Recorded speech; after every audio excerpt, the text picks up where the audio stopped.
In Hawley Square on the Green. Officers will assist you and advise when it's deemed safe to return to the chamber. Please switch off or turn to silent your mobile phones and do not make or receive calls while this meeting is in progress. Please note that the meeting is being live streamed for members of the public. The meeting will also be recorded and will be subsequently available on the internet. Does anybody intend to film the meeting? No.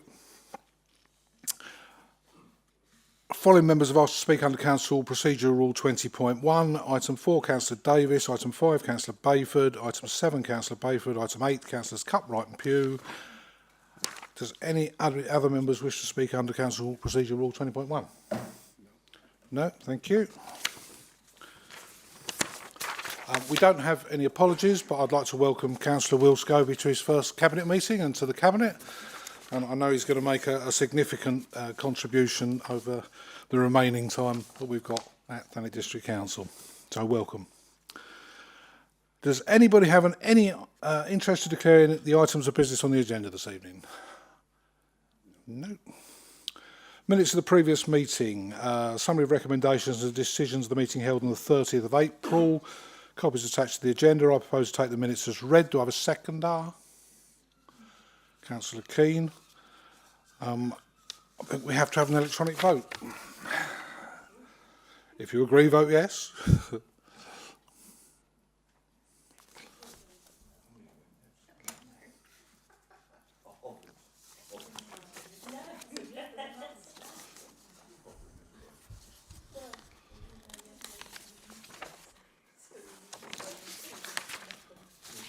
I think we can safely say that that's been agreed.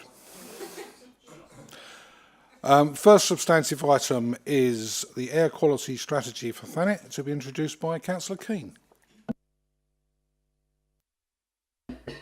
Thank you, Leader. Local authorities have a statutory duty under the Environment Act 1995 to review and assess air quality within their areas and to work towards achieving national air quality objectives. Thanet District Council has previously declared air quality management areas, AQMAs. However, due to sustained improvements in air quality, the final AQMA was revoked in 2024. Monitoring data demonstrates that air pollutant concentrations within Thanet have been consistently well below national air quality objectives for over 7 years. Despite this positive position, national guidance is clear that local authorities should take preventative and proactive action to maintain and further improve air quality, as at a national level air pollution remains a significant public health issue. This strategy provides a coordinated framework for addressing local emission sources, including road transportation and domestic combustion. I am aware that during the Overview and Scrutiny Panel meeting that there was a lot of discussion around operations at Ramsgate Port, particularly in relation to Brett's operation. This operation is regulated under the environmental permitting regulations, which means they are inspected in accordance with legislation and associated guidance. The operation is fully compliant with the legislative requirements. I note that the Overview and Scrutiny Panel recommended that further monitoring is carried out around the port and that previous survey results should be made public.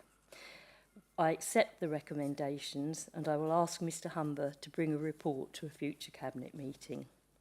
Therefore, I propose that Cabinet agree the recommendations as set out in the report and adopts the air quality strategy. Thank you. Thank you, Councillor King. Can I have a seconder, please? Councillor Almond, thank you. Speaking under 20.1, Councillor Davis. You're going to speak to the report, Councillor Davis, aren't you? You're not going to give us a long diatribe about Brett's. Absolutely, Leader. I shall be speaking to the report, and in fact, it's and thank you for that introduction, and thank you for your comments, Councillor Keane. Because one of the reasons I was keen to address this was because retrospectively, I felt that we focused on just that one area, overview and scrutiny. So whilst the recommendations, obviously, and you've accepted and stand, I think what I wanted to recognise was the improvement and the amount of work that has gone into this. There are obviously a lot of other concerns, and the level of public concern that I and others are experiencing shows, firstly, from their point, or from the public point of view, how important this is. But also the fact that this strategy is obviously island-wide and in everyone's best interests and covers everything. Given the congestion that we've got with the overdevelopment of the middle of the island, it's particularly encouraging that the results have improved as they have. So I just wanted to recognise that because, as I say, I did, with retrospect, we were a bit single-minded on that discussion, so thank you. Councillor Keane. Thank you very much, Councillor Davis, and thank you for recognising that the strategy focuses on air quality throughout the area from all sources. And I think that, you know, the teams here have done some great work around making sure that we are more than compliant in meeting the national standards. So I think it's something to be proud of, but it's also something that it's important to keep working on and to keep monitoring. Thank you. Members. Councillor Alban. Yes, thank you, Chair. I think something that really we don't talk about too much is the amount of roadworks that takes place across Thanet, which is resulting in a stoppage of the traffic flow around the island, and that causes a hell of a lot of pollution. So I'm just wondering whether we have, I know we've still got some air quality things, but just wondering whether that we should actually monitor what's happening with all the traffic held up because of roadworks. Councillor Keane. Yeah, thank you. I think it's a very important point, and of course we're all aware of the traffic and the standstills that happen in the area. I think the reassuring thing is that because of the monitoring stations we've got around the area, it will be continuously monitored. So we will be picking up if an area comes, you know, into a concern in the future. I don't know if officers have anything to add.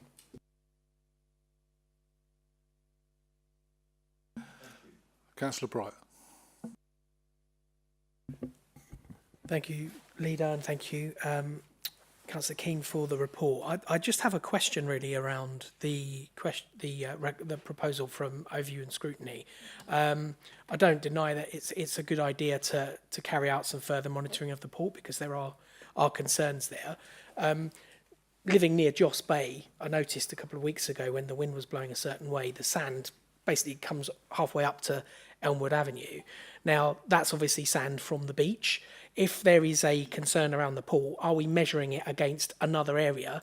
Because what I'm concerned about is if we do see elevated levels of silica or whatever, that it's automatically going to be assumed that it's being driven by maybe the operation at the port rather than just the beaches. So are we going to carry out control areas as well? I think I've had a conversation with Mr Humber about this, and I think that what we feel is that no two areas are alike, so that simply having a control testing site somewhere else in Thanet wouldn't necessarily tell us anything.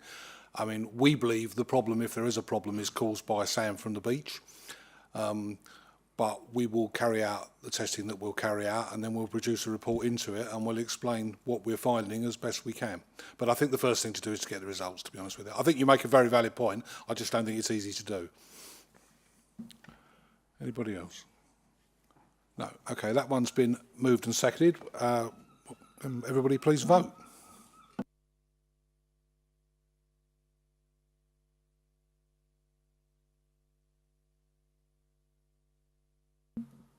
And that's unanimous. Thank you. Move on to item 5, which is the Housing, Homelessness and Rough Sleeping Strategy 2026 to 2030. Councillor Whitehead. Thank you, Leader. Tonight, Cabinet is being asked to agree the following: to consult with residents, partners and stakeholders on the Housing, Homelessness and Rough Sleeper Strategy 2026-2030 for a 6-week period. This strategy is an essential council document which fulfils our statutory requirement for local housing authorities to adopt a strategic approach to both preventing homelessness and meeting local housing needs. As stated, Cabinet are today being asked only to approve the strategy to go out for a period of public consultation. After the consultation has been completed and feedback reviewed, the strategy will then be presented to the Overview and Scrutiny Panel and brought back to Cabinet before being put before full Council for final approval to adopt. This will be the second housing, homelessness and rough sleeping strategy I've been part of at Thanet District Council, and it feels particularly significant from that perspective. I'm very proud of where we were, but I am incredibly proud of every member of housing who has brought us to where we are today, with the priorities that underline our commitment as an administration to recognise that housing is a health issue, to support anyone facing homelessness, and to support and empower the most vulnerable in our community. Our previous strategy was published in 2020, and we have now redrafted it in line with our continuing priorities, new legislative needs, and progress against our aims. Our new strategy accurately reflects the latest national legislative and regulatory changes to ensure that all of our housing policies and strategies are in compliance. This strategy also aligns with key internal documents, including our corporate plan and our local plan. In line with what has been achieved so far, alongside this, the strategy outlines several key programmes that we have been delivering or are working towards to achieve our housing aims. Against our accelerated target of delivering 400 built or acquired homes by the end of the administrative term, we have already secured 294 homes, with several applications currently in the pipeline that will take us beyond the initial target of 400. This includes 49 new council-built properties completed to an exemplary EPC A standard, directly supporting our net zero 2030 sustainability ambitions and lowering energy bills for our residents. Including properties acquired initially for our temporary accommodation stock, council homes acquired in total stands at 422. Temporary accommodation has been something that I have spoken about and pressed to be addressed for years. And with the creation of our in-house temporary accommodation acquisition strategy, with all the homes purchased within Thanet, we have made significant progress for residents. The need for temporary accommodation has been a significant crisis that has affected councils across the country. Our approach not only brings residents home and close to their family networks and support, but also addresses the severe financial impact of using distant, expensive third-party providers, with over a £3 million reduction in overspend on TA since this strategy was introduced. We initially set a target to acquire 170 local TA homes, as those were the number of households at that point who were placed out of area. The number of households out of area has now reduced by over 2/3, and as of March 2026, 128 properties have been secured or identified for the programme. In terms of action on the private rented sector, PRS makes up 30.2% of Thanet's local housing stock, which is well above the national average. Council commissioned data shows that 4,020 of these properties contain serious hazards. Our strategy proposes a consultation on large-scale selective licensing scheme covering 12,000 homes in Margate and Ramsgate to drive up property standards and to reduce antisocial behaviour. Last, but by no means least, RISE, our highly successful multi-agency rough sleeping project, have housed 609 clients since 2018, maintaining an 89.6% tenancy sustenance rate for those who move on to independent accommodation. Elevating this support has always been an absolute priority for this administration. As a result, the service is now moving into a new, permanent, 24/7 staffed high support hub in central Margate this summer, and I could not be more proud that we have reached this point, or of all the staff who work alongside residents to provide for them in some of their most challenging times. I move the recommendations set out in the report. Thank you, Councillor White. Can I have a seconder, please? Councillor Duckworth, thank you. And speaking under 20.1, Councillor Bayford. Thank you, Leader, and thank you, Councillor Whitehead, for the report.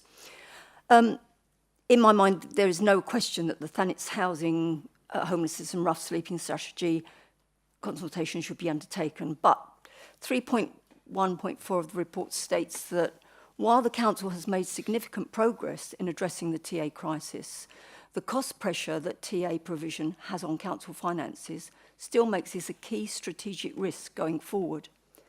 Can the portfolio holder assure the council that every effort has been made to investigate less expensive ways of providing temporary accommodation than purchasing properties that will almost certainly never be available for permanent tenancies? And if so, what are they and why have they been discounted? Thank you, Councillor Bayford.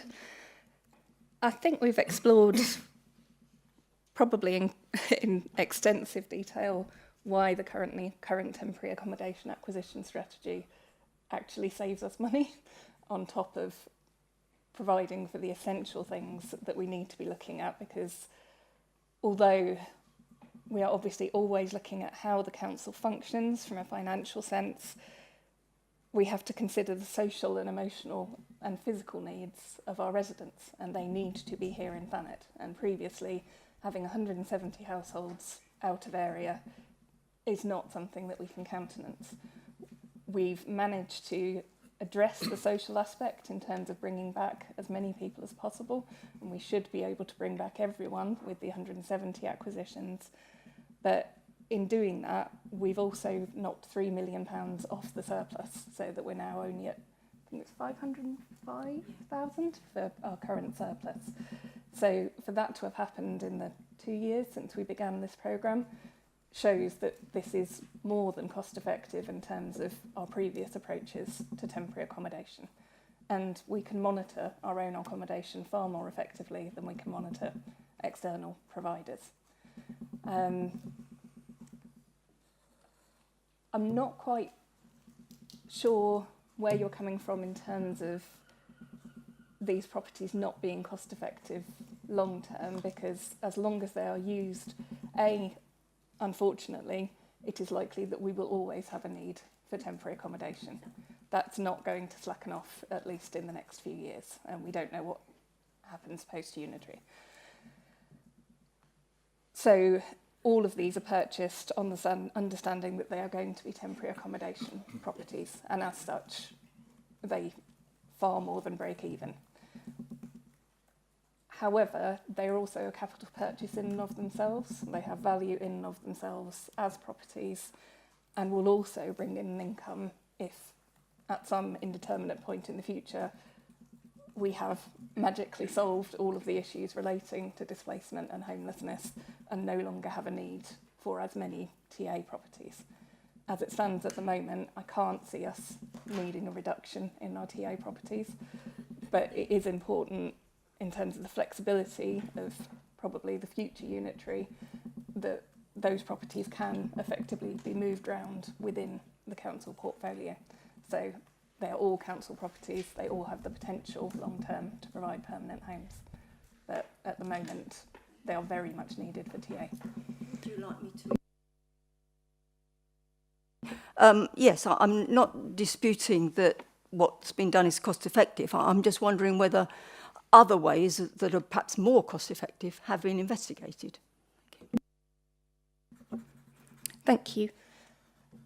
We've looked at many different ways of addressing this. There are other councils who do long-term leases with commercial landlords. That's not as financially effective as our model, and also doesn't produce a long-term gain for the council in terms of council homes. There are other ways that other places have managed it.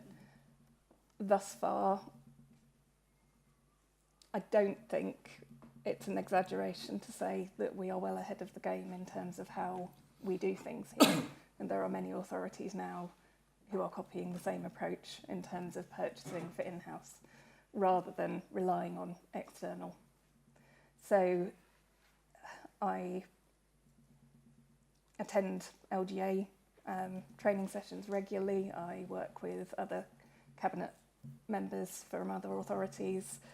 We have extensive experience in terms of our officers who have worked all across Kent and in other authorities. I don't think that there is a more financially effective way of doing this. And I would also argue that regardless of financial effectiveness, which is already clearly proven, the social benefits of what we're doing are immeasurable. Thank you. Members, any comments? Councillor Keane. Thank you. I mean, I think there's so much to be proud of in what we're doing with the temporary accommodation in particular, and bringing people back into area has great social capital. But I also think one of the points is that we are providing quality temporary accommodation, and that's something that often wasn't happening before. So I think that deserves to be noted too. Councillor Scobie. Thank you, Chair. It's quite nice to be speaking on this as the first item as a Cabinet member, because I think it's my opinion that the changes in housing over the last 20 years are the reason massive improvements have been made. The report talks about, you know, parts of Margate and Ramsgate being in the 26th most deprived in the country. Well, 20 years ago, parts of Margate Central and Cliftonville West were number 1 and 2, I think, on deprivation indexes. And I think the changes have come from housing, mixture of transport as well and housing. And there are things as part of this strategy which we are bringing back and bringing forward, which I think are going to be vital. And it's great to see that that ambition is still there. And in particular, they've been talked about previously at Cabinet and at other committees, but the changes around selective licensing I think are absolutely critical. The report talking about there's over 4,000 properties, private properties in Thanet that have potentially major faults. Anybody who is talking about regulation of landlords and feeling there's too much regulation just needs to look at a point like that and look at some of the reports that the media are doing around conditions in housing sector to know why something like selective licensing is so important. You know, we obviously as a council, we want people to own homes and to rent them out. We need that mix, but there is a serious problem there, and it is amazing that the council is doing something about it and learning the lessons from what has worked in the past and bringing that forward again. So really supportive of this, Chair. Thanks, Councillor Bright. Equally supportive of this, and I don't think enough was made really of the emphasis that Councillor Whitehead gave on the future-proofing ahead of LGR. The fact that we've already dropped TA overspend by 80% is great in the short term, but in the long term, whatever council takes on the role of TDC going forward will also have responsibility for adult social care, for education, for health, all of those additional things that are fundamentally affected by poor housing or no housing. So we're actually setting them up for success as well, which I think is great. And if we can bring those, and if we can miraculously solve the issue of temporary accommodation, then we've got a ready supply of good houses for our residents. Thank you. Anything else?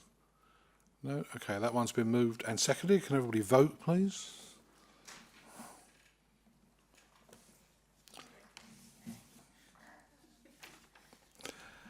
And that's agreed. Right, moving on to item 6, which is the Spitfire Way Vehicle Workshop Project. Councillor Alban. Yeah, thank you, Chair. This report provides an update on the project to establish a new vehicle maintenance workshop at Spitfire Way in Manston.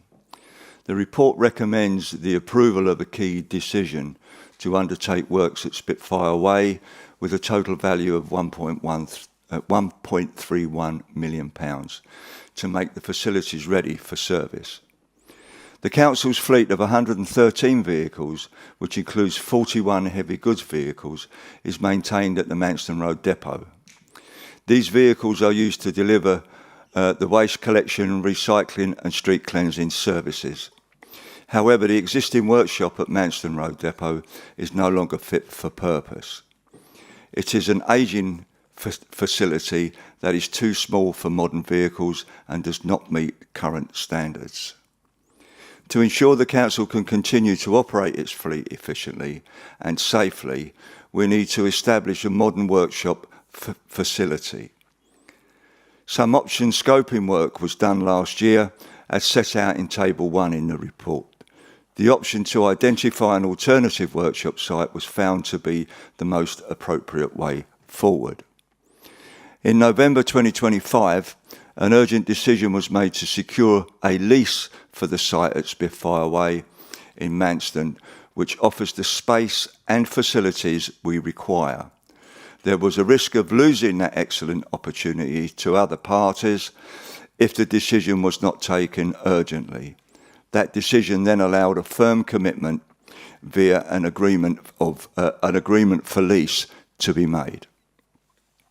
This report is not requesting any further decisions about the lease. The report describes the key decision required to proceed with the necessary refurbishment and modernisation of the Spitfire Way building.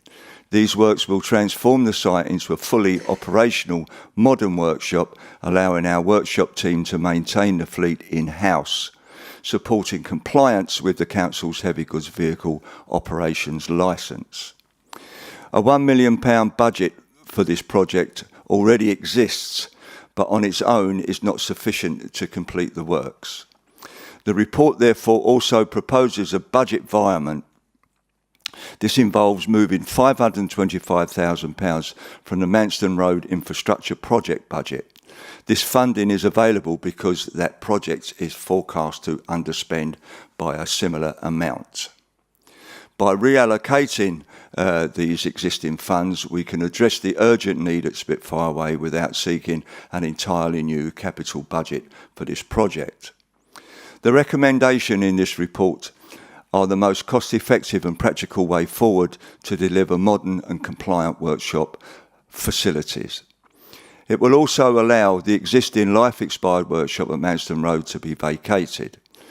The new modern workshop facility will promote the safety of our staff and maximise the vehicle's ability to maintain the council's ability to maintain our vehicles, which in turn supports the delivery of the cleansing services. Following the recommendations from the Overview and Scrutiny Panel meeting on the 19th of May, I can confirm that all members of Cabinet have had sight of these engrossed lease documents. I can also confirm that the lease already has provisions for a break clause at year 5 and also provisions for assignment of the lease.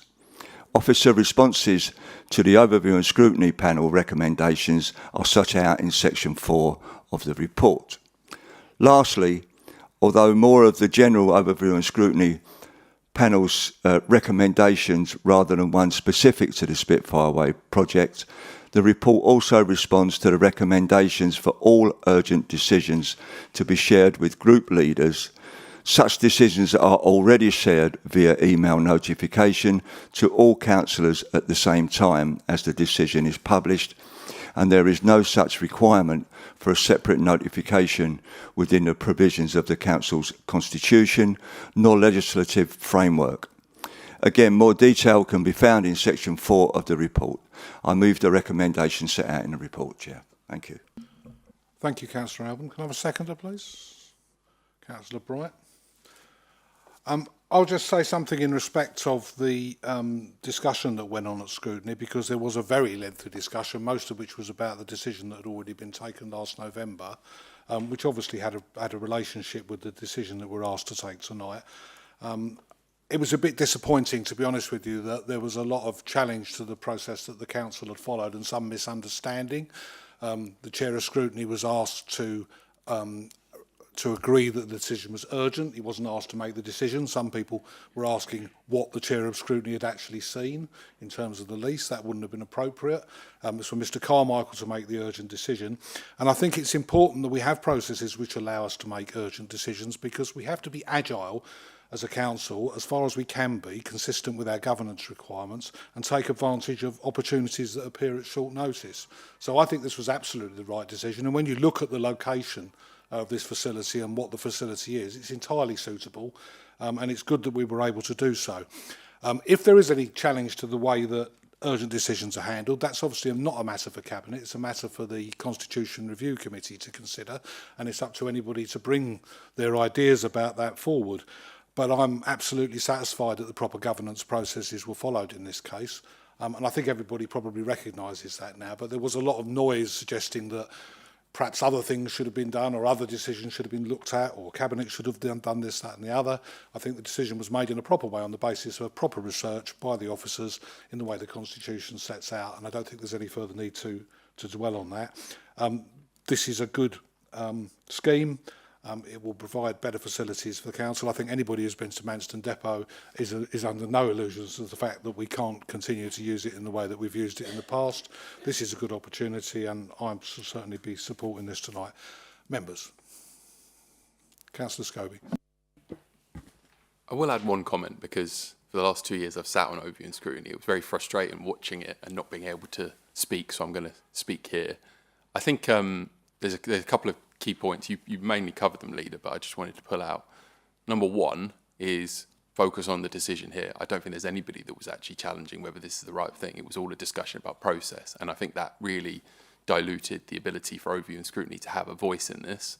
And the second point is that I think it's a really dangerous step, and I take your comments, Leader, that this is probably a matter of a constitutional review, but I think it's a very dangerous step for the scrutiny process to become a political one, because there is a set process in our constitution between when Cabinet, the Executive are making decisions, going to overview scrutiny, and that being the process. For it to go to political leaders and for it to become a political process does not feel right to me. And it may answer people's clamours to be better informed and to have more, but the reality is this was on the overview and scrutiny agenda and forward working plan and had reference documents several times.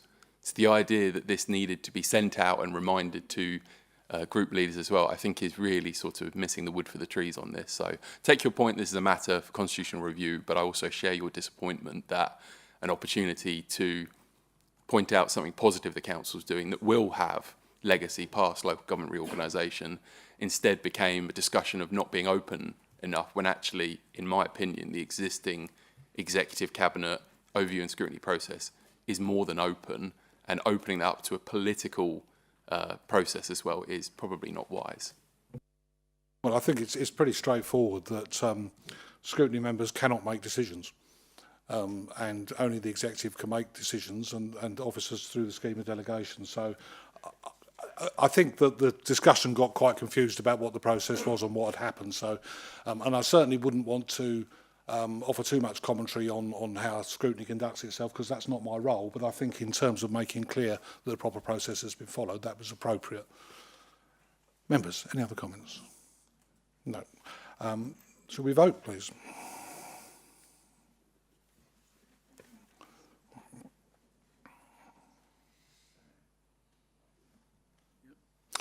That's agreed, thank you. We can move on to a policy for civil penalties under the Renters' Rights Act 2025 and other housing legislation. Councillor Whitehead. Thank you, Leader.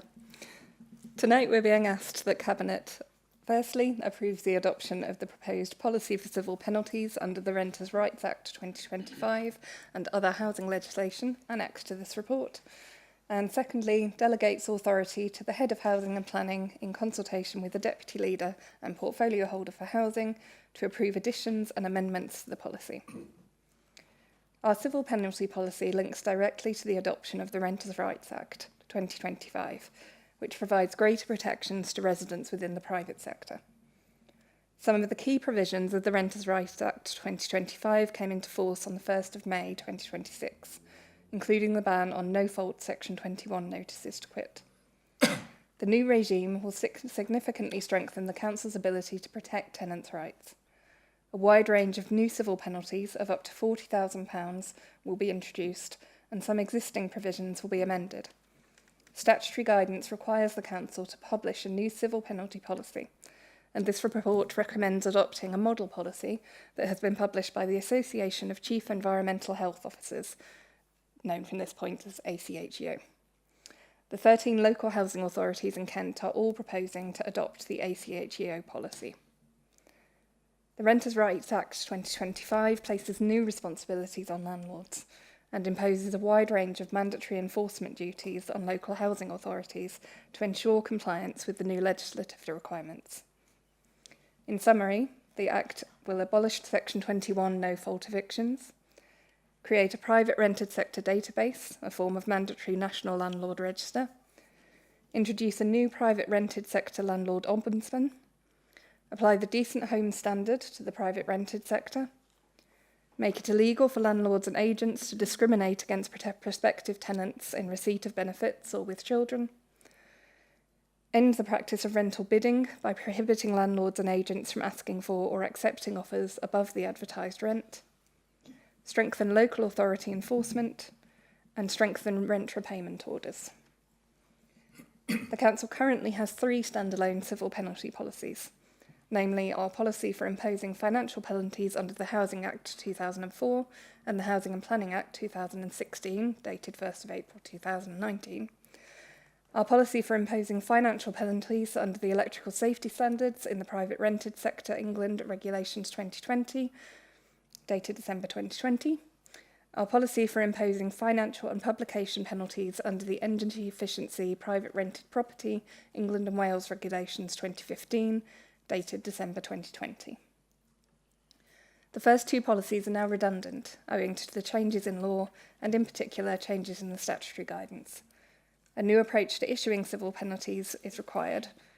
Furthermore, a wide range of new breaches and offences came into being on the 1st of May 2026, and a compliant civil penalty policy is needed before the Council can begin issuing any civil penalties.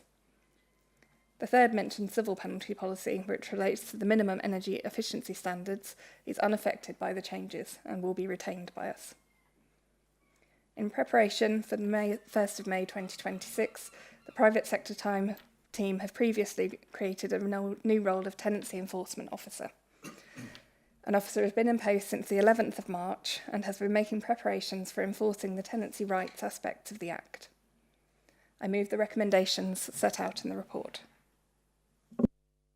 Thank you, Councillor Whitehead. Can I have a seconder, please? Councillor Alban.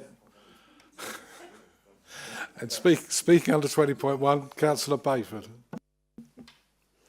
Thank you, Leader, and thank you, Councillor Whitehead, for the report. We learned from a previous report that Thanet has a large private sector, rented sector, constituting 30.2% of the total housing stock, significantly above the national average of 19%. And also that the Renters' Rights Act will have a major impact on the private rented sector. In view of the huge implications of a potential reduction in the number of landlords in Thanet, could you explain how landlords will be supported personally when faced with possible civil penalties under the Renters' Rights Act, some of whom may find the very complex situation very challenging? Thank you. Thank you very much, Councillor Bayford. We do have a significant proportion of private rented sector properties, as you said. 30.2 is significantly above the national average. And we also have a large number of properties that have significant issues with disrepair. This doesn't, however, mean we don't have a large number of landlords who work with us and provide high quality accommodation for residents. So our approach has always been, in terms of penalties previously, that there will be a variety of formal approaches before we get to the point of a penalty. So there is always an ongoing dialogue in relation to, do you need any support with this? Why is this happening? These are the things that you can do to remedy this situation. Obviously, the new legislation brings in new powers and new requirements, but we already have a well-established landlord forum, and we will continue to support landlords through that. We know that it's a very large change for people. I think there are going to be significant challenges in terms of both how it's implemented, hence us recruiting somebody specifically to do that, but also the challenges for possibly smaller landlords who are maybe accidental landlords who have ended up with a property. And in order to ensure that decent accommodation stays within the sector, we do need to support those landlords, and we will continue to, as we have done before. But I think it's absolutely correct and entirely a priority that the private rented sector comes into line with the expectations that we have within social housing, council housing and housing associations. So I think it will be a huge step forward long term for the housing quality of Thanet. Thank you. Thank you. Members. Councillor Keane. Thank you. I just have a question, and that is, what happens to the civil penalties if they're collected? Thank you, Councillor Keane. Within selective licensing, it goes back into the selective licensing programme. So in relation to, basically, it goes back into a self-funding process. But if anybody would like to... Okay, no, that's it. Yeah. So it effectively, well, similar to how we function in terms of council housing, anything that comes in goes back in to support the system and to support further interventions. Anybody else? Councillor Bright? Won't someone please think of the landlords? I saw some of the pearl clutching in OSP around the poor landlords, and I thought that was quite amusing. Look, we know that home ownership's becoming an impossible dream for a lot of people in this country at the moment. So anything the government can do to protect the number of people who are renting property has to be celebrated. And as Councillor Whitehead rightly says, the vast majority of people currently renting properties out are fundamentally decent. This is the people, this legislation is aimed at tackling those landlords who aren't. And really, the additional burdens that it places upon them, it should just be seen as common decency in this country. So I'm really glad we're able to enact this piece of legislation. Thank you. Anybody else? Okay, members, that's been moved and seconded. Do we have a vote, please?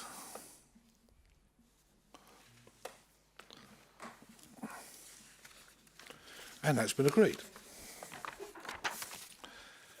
So we move on to item 8, which is the local plan commencement and scoping consultation. And having seized back the planning portfolio from Councillor Whitehead, I shall introduce the report.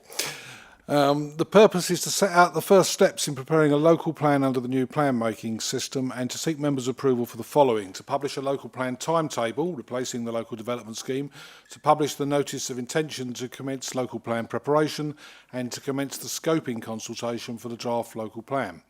The report summarises the early key stages for the new plan making system. The proposed local plan timetable is set out at paragraph 3.3. and this provides a timetable through to the adoption of the plan following examination. At this stage of local plan work, the Council needs to carry out a scoping consultation to invite representations on matters including what the plan should contain and how future engagement on the plan should be carried out. It is not the purpose of this consultation to set out the Council's vision, aims and objectives through the plan. However, it is intended to publish a consultation document that sets out the new plan-making process and indicates the range of topics usually addressed through local plans to provide some background for people who wish to comment. The Council will also publish any up-to-date studies as background information. It's also the intention to run a new call for sites and to publish the Strategic Environmental Assessment Scoping Report for comment. At the meeting of the Overview and Scrutiny panel on the 19th of May, 2 alternative periods were indicated for the scoping consultation, one beginning in June and another beginning on August the 24th and running until the 9th of October. Due to an oversight, the second period does not appear in this version of the report. This alternative period reflects the need to respond to emerging government guidance and other technical matters and seeks to avoid the summer holidays as far as possible. It does not affect the proposed date for entering Gateway 1 at the end of October. It's now almost certain that the consultation will begin towards the end of August, i.e. the second consultation window, and that should be reflected in the published local plan timetable. Members should also note that it's proposed to change the publication date for the local plan timetable and the commencement notice from the 5th of June to the 12th of June. This does not affect the rest of the timetable, but provides time to ensure that material is ready for publication. The Government wishes local plan preparation to continue regardless of proposed local government reorganisation. It's also in the Council's interest to proceed with the local plan preparation as quickly as possible and to set out its vision, aims and objectives for the district in the long term. And I move the recommendations. Can I have a seconder, please? Councillor Duckworth, thank you. And we have a number of people to speak under 20.1, starting with Councillor Cupp. Thank you, Leader. I appreciate that the Council is operating within a changing national planning framework and under increasing pressure from government in relation to plan making. However, I do have genuine concerns regarding both the pace and timing of the approach being proposed within this report. This local plan will shape the future of Thanet for many years to come. Decisions taking through this process will have lasting implications for housing, infrastructure, transport, the environment, and the overall character for the communities across our district. Because of that, it is absolutely essential that residents feel they have been properly listened to and meaningfully involved throughout the process. The report itself acknowledges that this is a new and largely untested planning system operating to an extremely tight timetable with little room for flexibility. At the same time, we are entering a period of significant structural change through the local government reorganisation, with shadow unitary authority elections expected next year and Thanet District Council itself potentially ceasing to exist before this local plan is ultimately adopted. The report also references the development of a Kent-wide spatial development strategy, which could ultimately influence housing distribution, infrastructure, and wider strategic priorities even across the county. Against that backdrop, I am concerned that residents may feel such a significant and long-term piece of work is being progressed too quickly during a period of considerable change and uncertainty. So can the leader explain why he believes this timetable allows for sufficient opportunity for meaningful public engagement and feedback from residents, particularly given the significance of the decisions that will ultimately flow from this local plan? And can the leader also explain what safeguards are in place to ensure the process remains robust, transparent, and genuinely locally accountable throughout the period of local government reorganisation and the transition towards a future unitary authority? Thank you. Well, I think to deal with the last point first, Councillor Cupp, I mean, the fact that this council is preparing the plan should give residents more confidence than in a plan which was prepared by a future unitary authority covering a wider area. There will be, by definition, be more local influence if this council is responsible for the plan that goes for examination. In terms of the timetable itself, I think the report's very clear that the government has set out a 30-month timetable. I'll ask Mr Verrill if he wants to elaborate on the position from government, but I don't think we have a lot of flexibility. Thank you, Leader. No, the system has been set up to be a 30-month timetable. So from the point at which we enter what is now known as Gateway 1, that's when the 30 months start. And we are, I'm going to say we're being carefully monitored by MHCLG. All councils are producing these timetables. They are all reflective of that 30-month timetable. The thing I would say about that is, as the leader's already said, part of this is about trying to influence the SDS and trying to influence future policy in the way that we think is best for Thanet. And the other thing is that this first scoping consultation, it's interesting that the guidance we are getting is that it shouldn't be too directive. In other words, we're trying to get people's views about what should be in the plan and how they want to be engaged early on at the first stages. So hopefully that will give that safeguard that you're concerned about. Thank you. Thank you. Councillor Wright.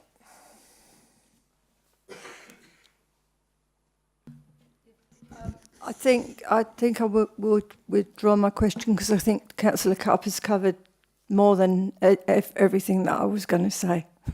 Thank you, Councillor Wright. Councillor Pugh? Oh, I'm not going to make up something on the spot now, actually, because in response to Councillor Cupp's question, particularly Adrian has answered what I was going to ask, so I think I'll leave it, but thank you, Chair. Thank you, Councillor Pugh. I mean, I think the point to be made is that this reiteration of the local plan was originally an update of the local plan, and it's obviously been heavily delayed already by various factors that we're aware of, including changes of government, changes in the national plan policy, changes in the process, issues over Manston. So I think it is important that we do get on with it. Members, any comments? Councillor Allen. Yeah, thank you, Chair. I just look forward to this upcoming local plan and just to see whether Manston Airport ends up putting itself there for a housing site. Thank you. That's a very mischievous comment, Councillor Alba, which we're going to move on from as we're dealing with the local plan timetable. Any other comments, members? Councillor Whitehead. Thank you, Leader. I'd just like to echo your point, really, in that There are so many uncertainties related to the unitary and what happens next. And although we've been working very closely with other authorities that we are likely to be aligned with, this still remains our best chance as Thanet to have a say on what comes next. So to me, it's very important that we get that chance and we seize it in as much as possible, because post-unitary, obviously you're working on a much larger geographical area and you're working to assimilate needs across that area. Thanet, there are so many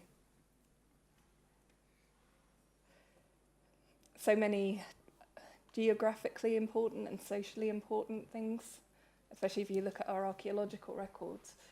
It's something that we really need to take as much time as possible to do the best job that we can in the time that we've got left. So I'm fully supportive of us moving forward, because I think this is our best chance to give Thanet the best chance in any future arrangement. Thank you. If there are no further comments, we'll move to the vote, please.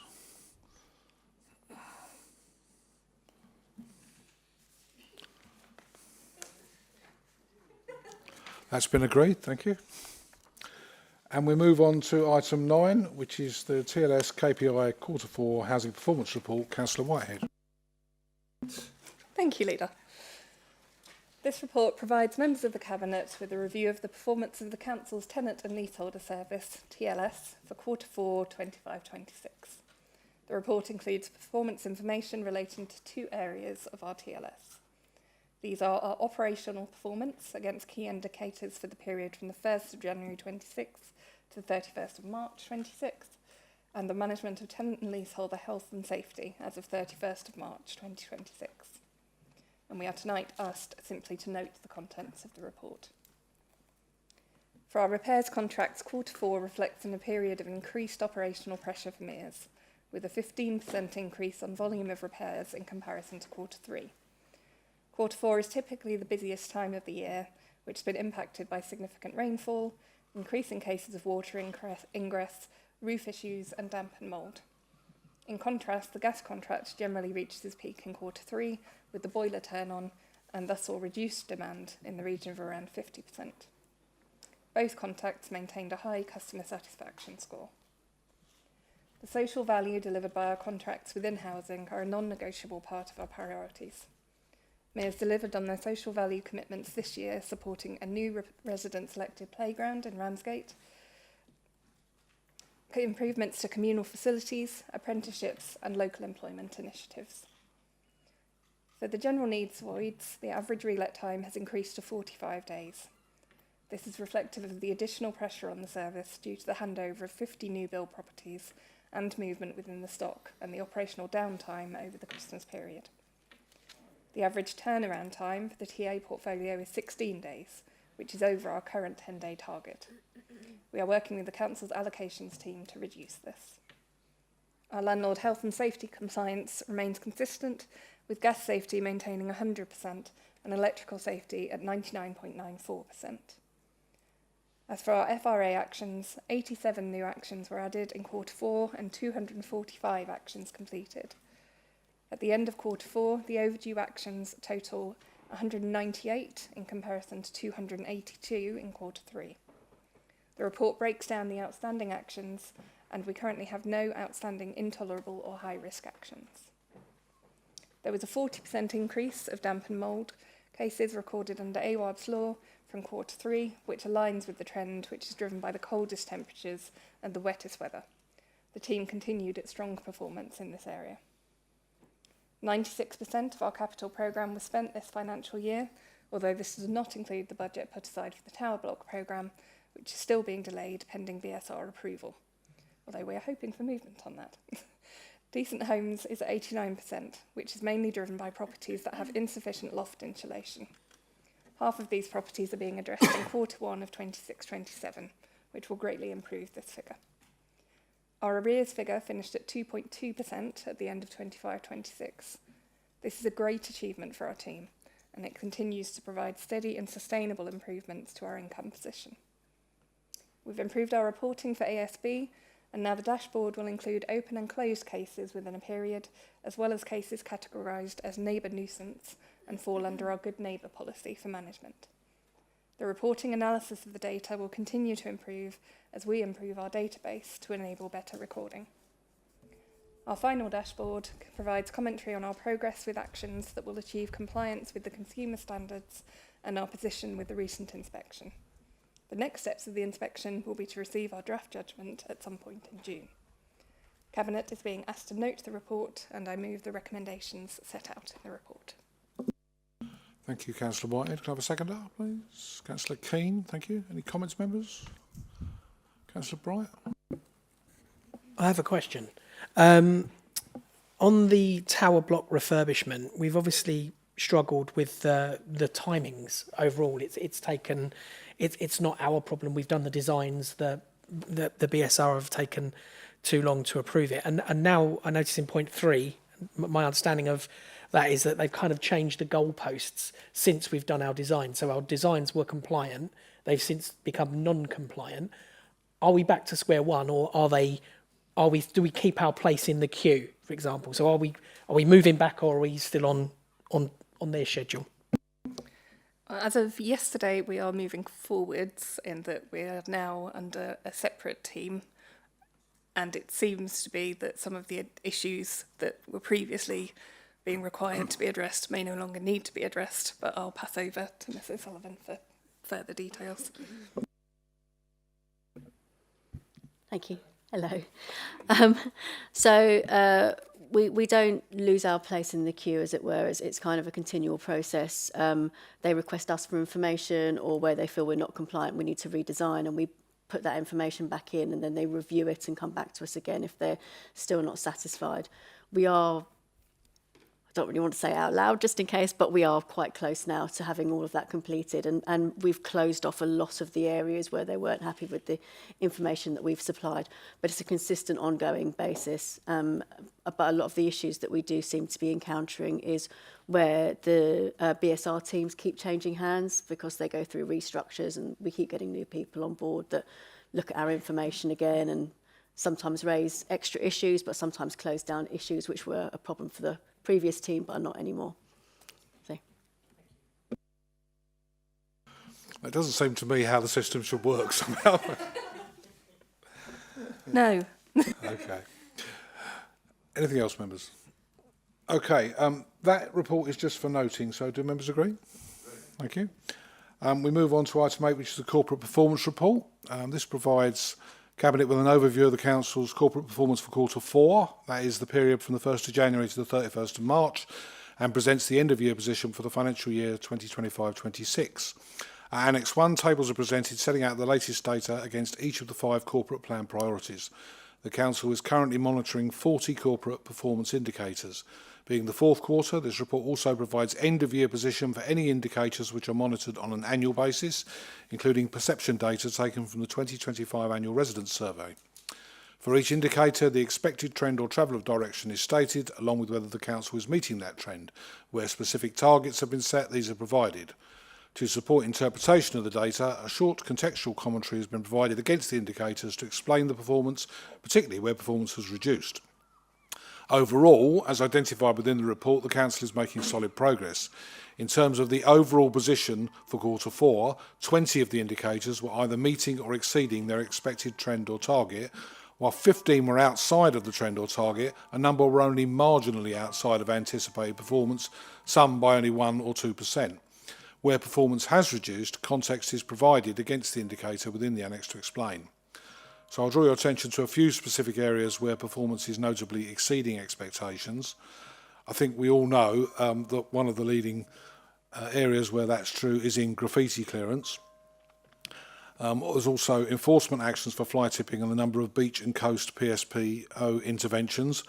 I believe there is some discussion going on about increasing the target for graffiti clearance because we wouldn't want to be complacent, but really the number achieved there, that's been a very successful initiative, and obviously we want to keep it up. We'd rather there was no graffiti to clear, but that's not something that we can resolve.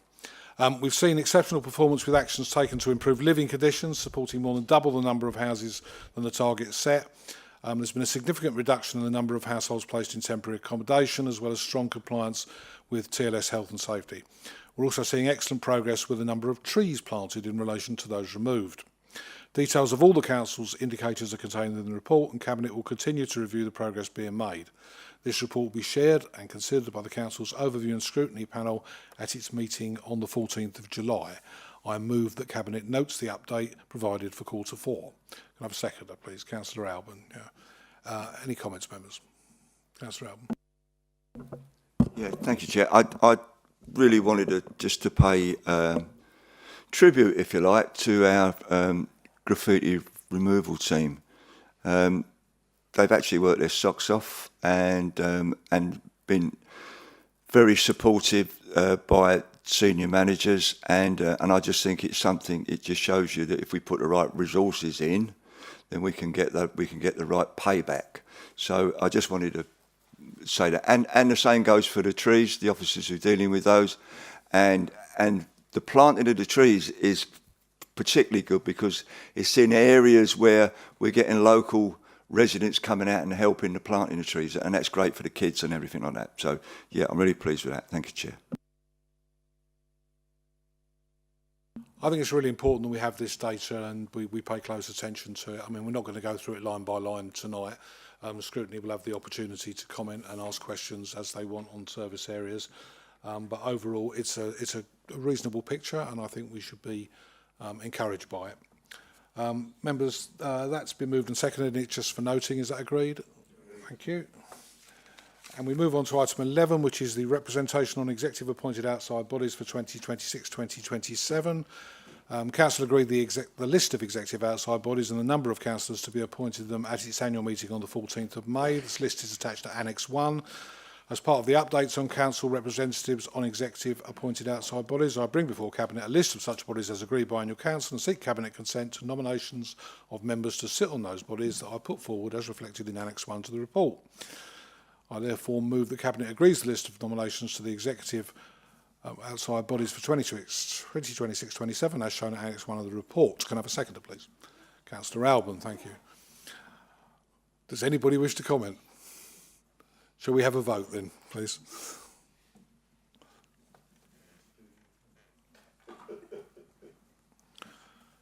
And that's unanimous. Thank you. That concludes the business for tonight's meeting, so I declare the meeting closed at 8:03. The live stream will now end. Thank you very much. Enjoy the